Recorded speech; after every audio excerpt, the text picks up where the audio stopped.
Everywhere I go, beauty finds its way in the little things of every day. A fleeting smile, the endless blue. Life feels better when shared with you.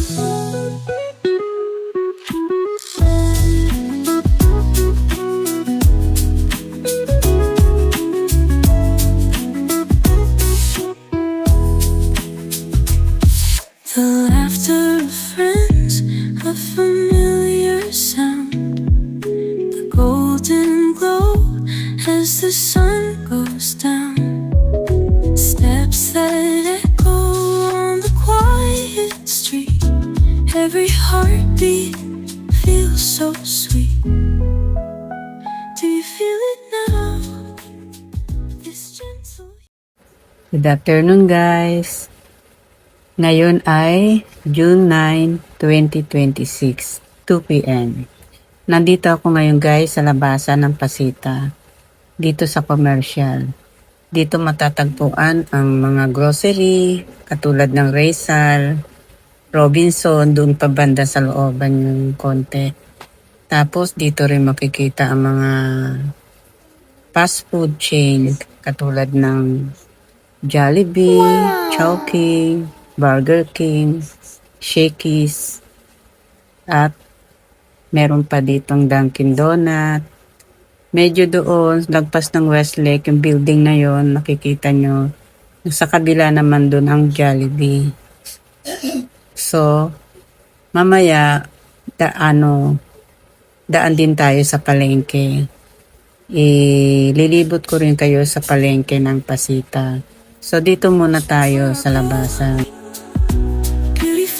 Its way in the little things of every day. A fleeting smile, the endless blue. Life feels better when shared with you.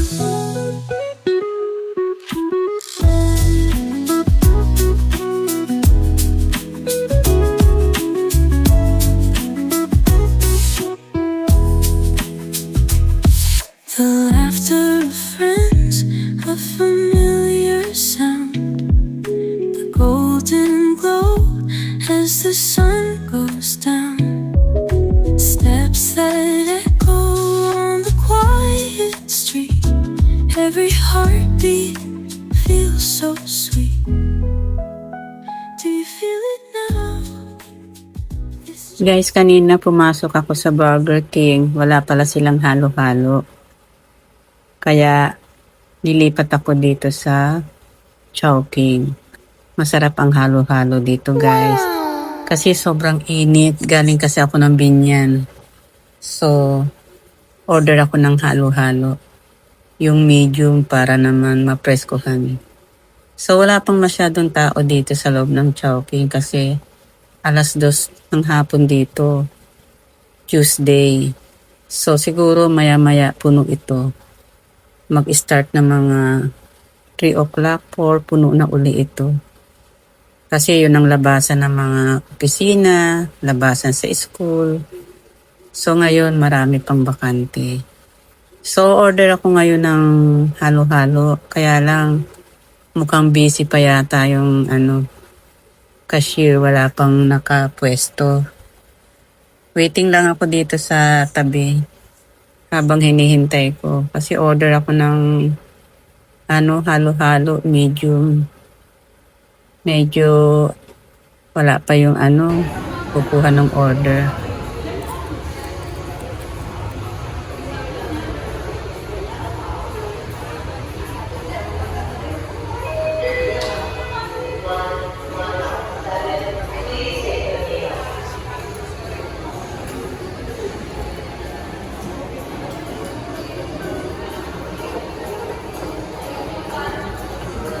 Guys, ito na yung halo-halo ko.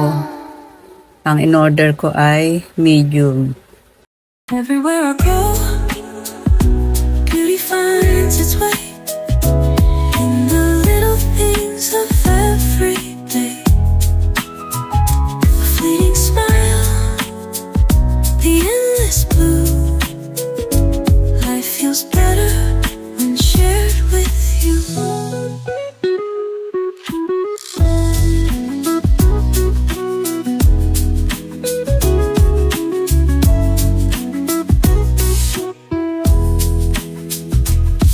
The laughter of friends, a familiar sound, the golden glow as the sun goes down. Steps that echo on the quiet street. Every heartbeat feels so sweet. Do you feel it now? This gentle. Guys, sobrang init dito. Kalalabas ko lang sa Chowking, naubos ko yung isang basong halo-halo. Sobrang init, guys. Everywhere I go, beauty finds its way in the little things of every day. A fleeting smile, the endless blue. Life feels better when shared with you.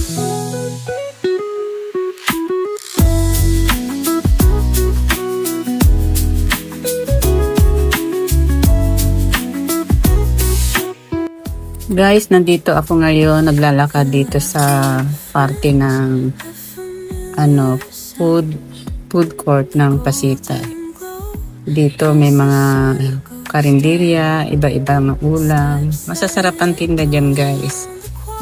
Tapos ang kasunod naman dito ay yung sikat na Universal Bakery. Sikat yan, guys. Yan ang kauna-unahang bakery dito sa Pasita. Tapos itong pawn shop, yan din kauna-unahan yan. Tapos dito naman, ayan, Pure Gold. Dati ano yan, Market Basket. Tapos naging Mother's Joy.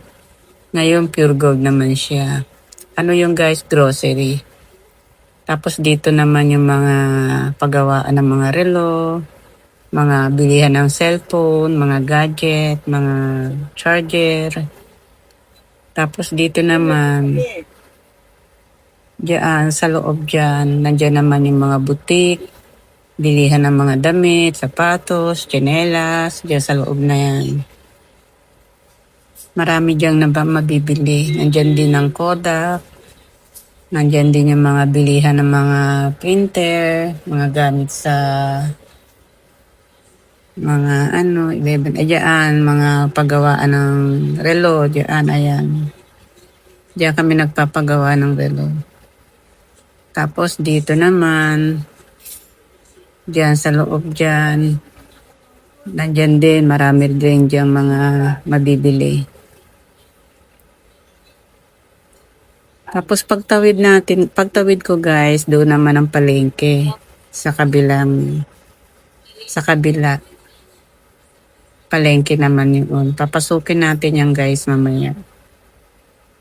So ako ngayon ay tumatawid na para papunta sa kabila.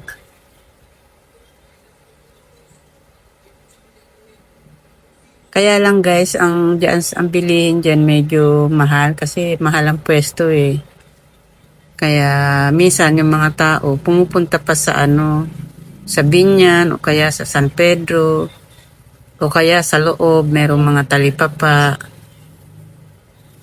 Kasi guys, itong palengke dito parang yayamanin ng mga bumibili, ang mamahal guys eh. Parang ang makakabili lang talaga yung mga may pera. Sobrang mahal ng mga nila, ng mga isda nila, ng mga prutas. Pero okay lang, naman din. Kasi mga magaganda naman may quality naman ang mga isda nila, sariwa, ang mga prutas, mga sariwa. May quality naman guys, kaya okay lang. Kasi ang mahal kasi ng pwesto dito guys eh.